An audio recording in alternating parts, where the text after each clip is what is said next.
Hello, I'm Chimbani. Welcome back to the Peace Compass channel. In this video, I want to talk about principles of diplomacy. Maybe like me, you saw yesterday some reports of the debate or press conference that happened in the Oval Office between Trump and Zelensky.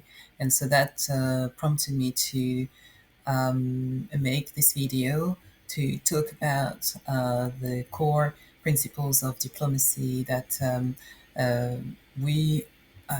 nations and leaders in nations strive to abide by in order to generate harmonious long-term relationships between nations, between partners or allies. So I want to essentially go through those principles and illustrate how they were missed during this press conference in the Oval Office yesterday. And yeah, one by one, essentially show you how it would have gone better and we could have avoided the debacle that we all watched yesterday. So if you haven't done so, I would recommend that you actually find a couple of minutes to see at least a summary of this press conference. I didn't watch the full length of the press conference. Apparently, it lasted 45 minutes, 50 minutes, something like that. I only watched about 10 to 15 minutes of it that I saw in news reports yesterday. And that's more than enough for me. I don't want to rewatch it because it's a very hard watch. It was painful to actually um, witness what was unfolding in this very important place that is the Oval Office when it comes to stakes and challenges in our world.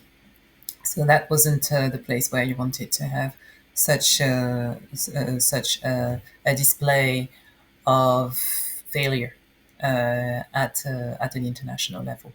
So let me go through it, and let's just start. So the first principle that I'd like to talk about is listening, and listening is about genuinely make the effort to hear what the other party is saying, is trying to convey to you, and also understand the information that they are imparting.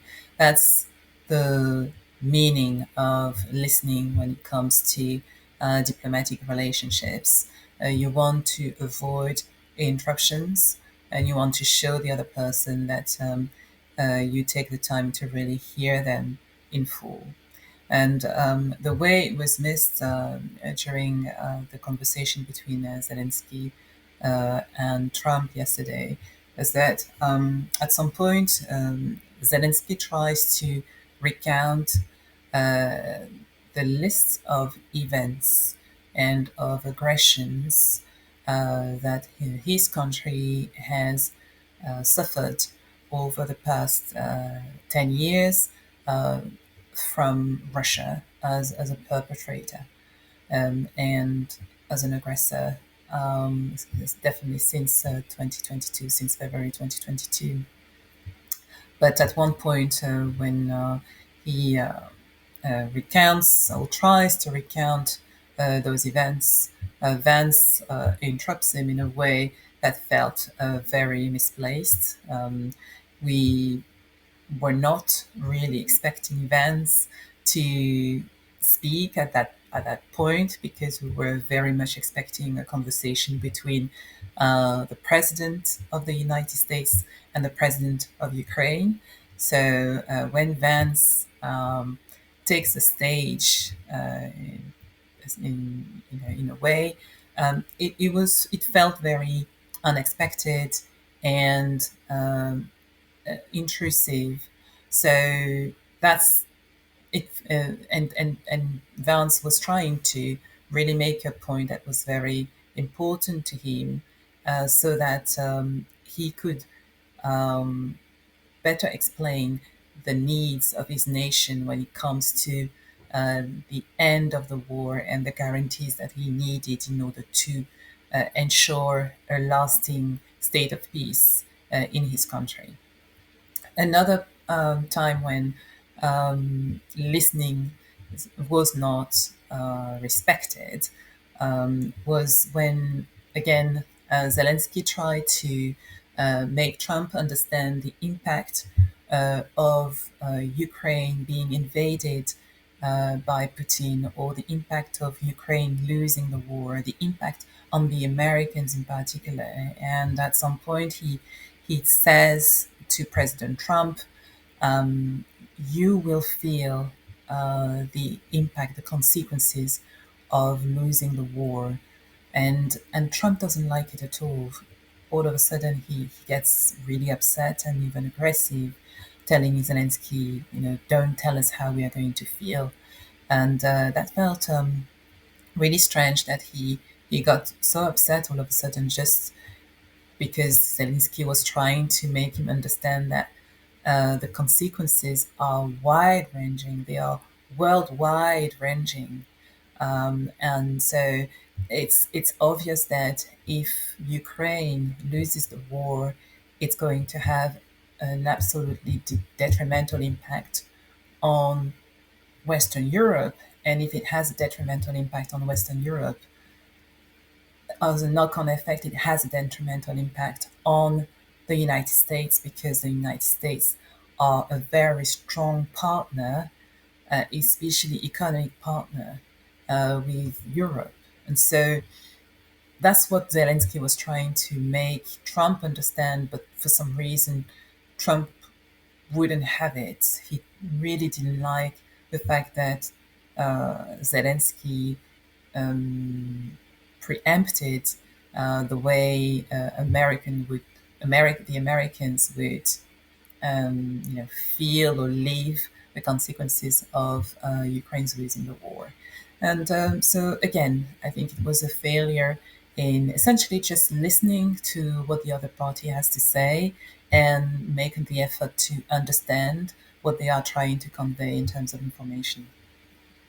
I think maybe we can also argue that there was a failure on the part of Zelensky in terms of listening, and in this way, I mean, in this instance, I think it's mainly Zelensky's body language. At some point in the reports of this conversation, where we can see that he is not fully engaged with what Trump and Vance are telling him. At some points, he's rolling his eyes, and he feels extremely exhausted. And yeah, we have to imagine, a president in a war-torn country that is flying around the world so many times in order to save his country. And when he arrives at the White House, he's hoping, and like he's really um, trying to save his country's life, and he's I mean really desperate, but you can feel it I think on his face that there is desperation for his country, and that could play a part in um, in his body language when he is going through this increasingly difficult conversation with Trump and Vance. And so we could argue that yes, he missed a certain ability to continuously listen and understand what Trump and Vance were saying. The second principle that I would like to talk about is mutual respect and non confrontational behavior. And so it's all about really recognizing the sovereignty and also the values of the other party. And the way it was missed in, in the conversation between President Trump and President Zelensky yesterday. I think there are multiple instances where we can see that there's a certain lack of respect, especially in my view, on the part of Trump and Vance, when they are aggressive, when they are expressing blame. Vance was, asking Zelensky, or telling Zelensky that he hasn't been thankful enough for what the United States has done for Ukraine since the start of the war, and was asking him just repeatedly, or was telling him repeatedly, that he's not thankful enough. Trump was also telling him that. And I thought that was a show of blame that doesn't have any place in diplomatic relationships. All the multiple interruptions on the part of Trump, Vance, but also on the part of Zelensky, although maybe less so, because he was, I think he was, the dynamic was a little bit imbalanced or unbalanced, and therefore he was quite overpowered. But at some point, he is also interrupting in order to try and make his point, in order to try uh, and uh, and bring the arguments that will make uh, Trump and Vance understand uh, the need to help him win this war. Um, there was arrogance as well, arrogance from Trump, from Vance, and that wasn't really nice to see either. And again, has no place in diplomatic relationships to show such arrogance, and to have to feel the need to show superiority, or to feel the need to show or to tell the other party that they are inferior to you, or they are less powerful than you, and telling it repeatedly. That was horrible to watch, actually, and it absolutely has no place in a setting where you are making the effort to build strong, harmonious relationships with another party, with a partner, or with an ally. So that's on mutual respect and non-confrontational behavior. The two go hand in hand. The third principle is mutual benefit, and mutual benefit is about knowing your interests, knowing the other party's interests as well, so that you know what your mutual interests are, and you can find a middle ground between the two. And in that respect, again, there was quite some failures. So Zelensky's interests, which are Ukraine's interests, and the biggest, strongest interest for Zelensky is to put an end to the war, and if possible to recover the land that has been seized by Russia in the eastern part of Ukraine. Uh, but what he also wants, when signing a peace deal or achieving a peace deal, is to have some security guarantees.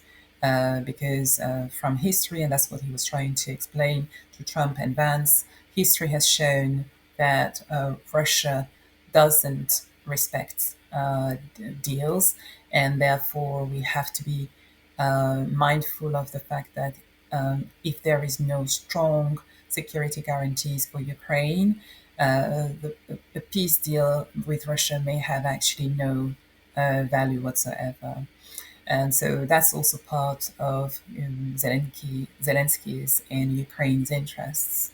And on the part of Trump's interests, well, Trump, what he wants is to stop spending millions of dollars in order to help Ukraine win the war.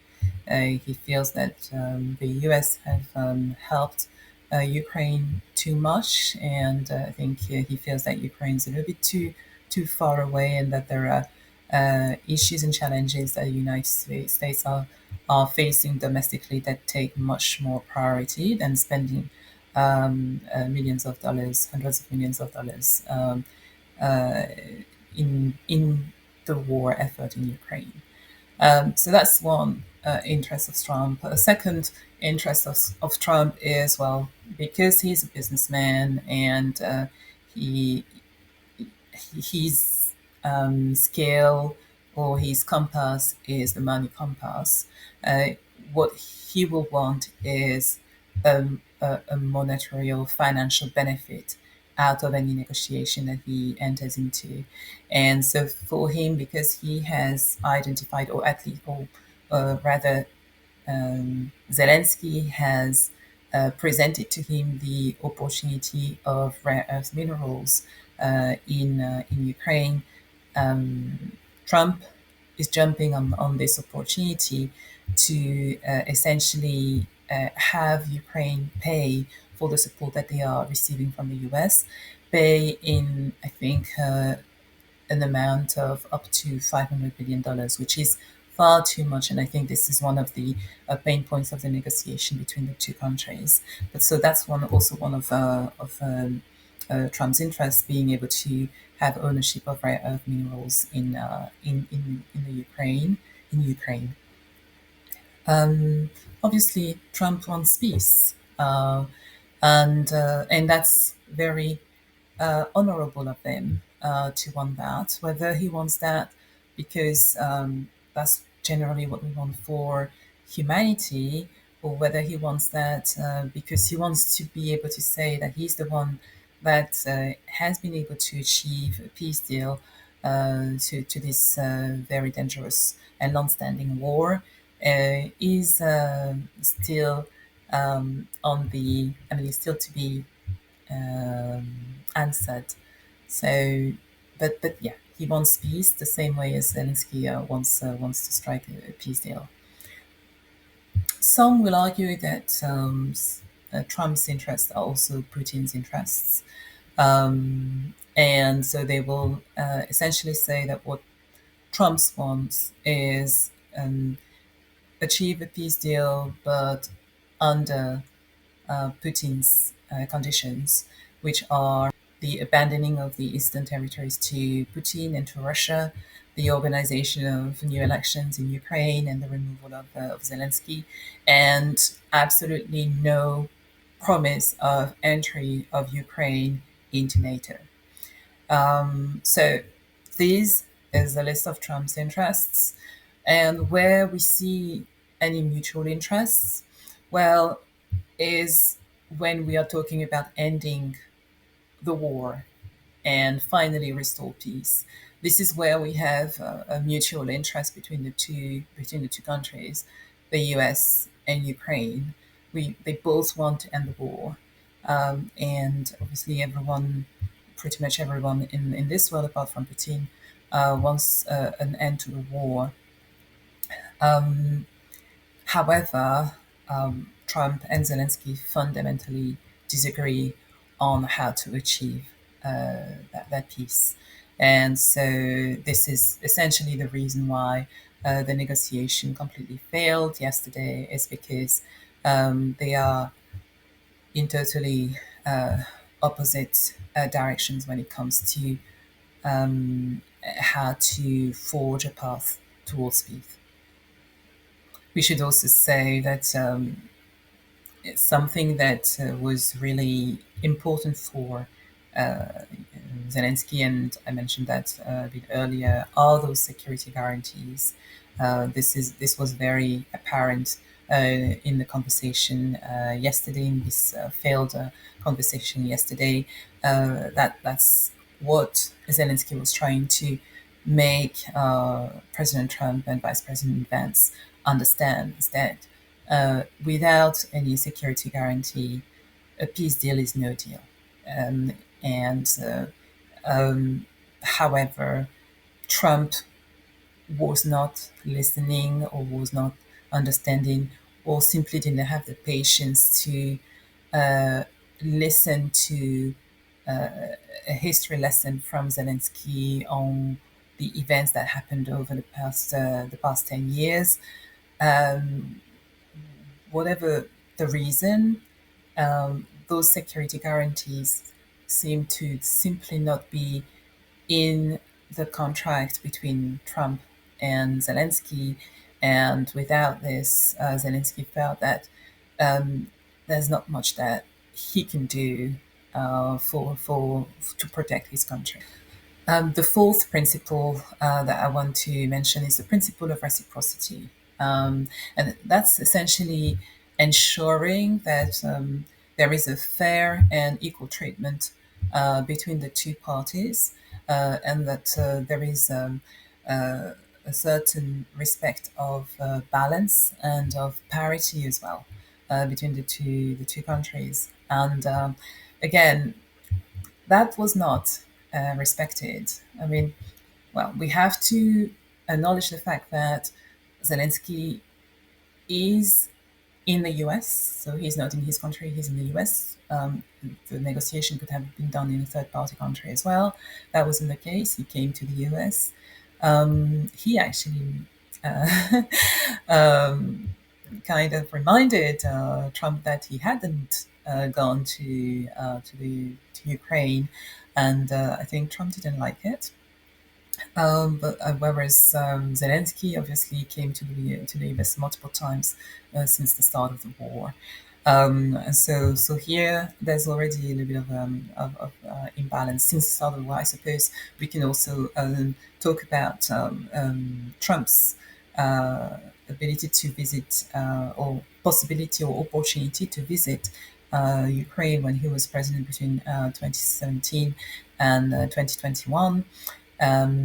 Yes, so the issues or the aggressions between Ukraine and Putin's are dating back to the early 2010s, and so during 4 years, Trump had ample opportunity to travel to Ukraine to appease the relationships there, to help and support with the appeasement of relationships there, but he hasn't, whereas Joe Biden did, and so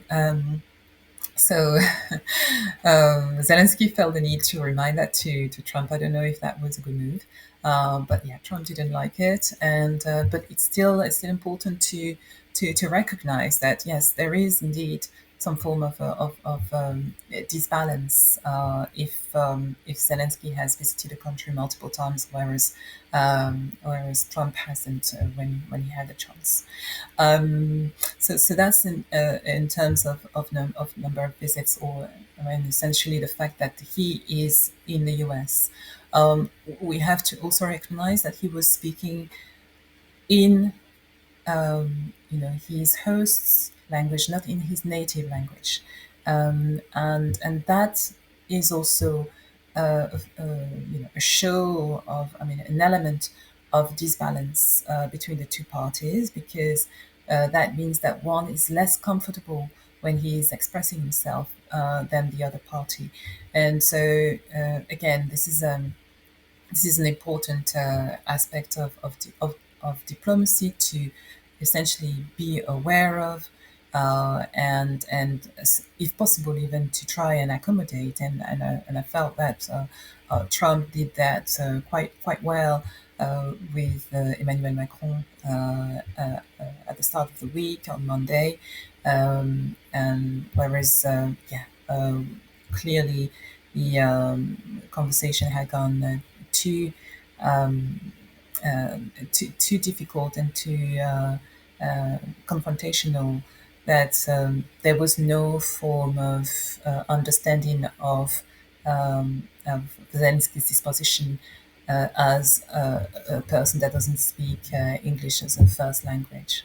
Um, and then, well, the obvious imbalance is simply with the fact that Zelensky was not in discussion with Trump only, but in discussion with Trump and Vance. And it was those two that combined forces in order to overpower uh, the I mean, Zelensky, and so in order to completely disrupt the dynamic of the conversation. So again, as I said earlier, while um, we were expecting a conversation between the president of the United States and the president of Ukraine, the same way as we were witnessing the conversation between the president of France, Emmanuel Macron, and the president of the United States, Donald Trump, the same as we witnessed the conversation between the prime minister of the UK, Keir Starmer, and Trump. We were expecting the same arrangement, and that's not what we had. There was an introduction of a third party, Vice President J.D. Vance, and he was a bully. We have to say it as it is. He was a bully in the way he entered this conversation and conducted his part of the conversation. So yeah, a strong lack of balance when you want to encourage some fairness. You want to encourage some form of equity when it comes to diplomacy and those negotiations that you are trying to strike in order to achieve lasting relationships, lasting peace. And then we can talk about another principle of diplomacy: transparency and honesty. Um, a lot of people have said that this configuration was completely staged. It was done in bad faith. That Trump and Vance already agreed among themselves that they were going to ambush Zelensky. If that is really the case, then it's very, very, very sad. It's extremely sad. I think it shows a lack of respect, a lack of consideration, an ignorance as well of what are diplomatic relations and how to conduct them. It is yeah, simply a failure in morality, if that is really the case. I'm not sure what they were trying to achieve by joining bullying forces like this against Zelensky and staging this kind of ambush. If this is really what they wanted to do, it's sad. It's sad. It's and let's hope that they will learn from this, especially given the reactions that have come from all over the world, and yeah, at this simply deplorable show that they displayed yesterday. The last principle that I wanted to talk about is cultural sensitivity. This is very important in diplomatic relationships. You want to show that you understand and respect cultural differences, that you welcome the expression of cultural identity from a partner that you want to have a harmonious diplomatic and harmonious international relationship with. And yeah, there was also a failure in the sense that yeah, there was a fourth person in the Oval Office that felt it good to ask a question to Zelensky about his attire, uh, essentially asking him why he's wearing a suit.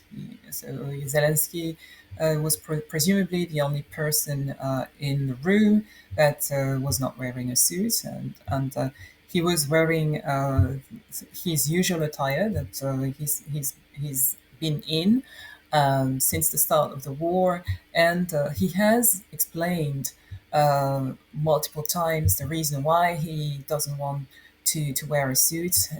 His current jacket that he's wearing is a symbol of humility, a symbol of the humility of a country that is in wartime. It's a symbol of the hardship that the country uh, is going through, and he feels that there is no show of um, pretense uh, that is in that has its place when his country is going through such hardship. And so it's he has explained this multiple times, and we know that it is one of his signatures as the president of Ukraine and as the president of a country in war. He is a president that is very, very respected for some of those statements and symbols that he has displayed. And so I think it was very unwelcome as a question from this fourth person to ask him publicly in front of all the cameras, why are you wearing a suit? I think it was a show of lack of cultural sensitivity, a lack of at least sensitivity about a symbol that has been um, that has been shown by the president of the country, and therefore that has become cultural when it comes to the way Ukraine is conducting the war. So I thought it was a shame. It was quite sad that this person asked this question, and I actually salute Zelensky's the way Zelensky's answered this question. He managed it really well. But yeah, very important to also respect cultural sensitivity. It's very important that you show that you know about the country, you know about the president, you know about the statements that he's made as a president in a wartime country. And this person that asked the question simply displayed ignorance and lack of empathy.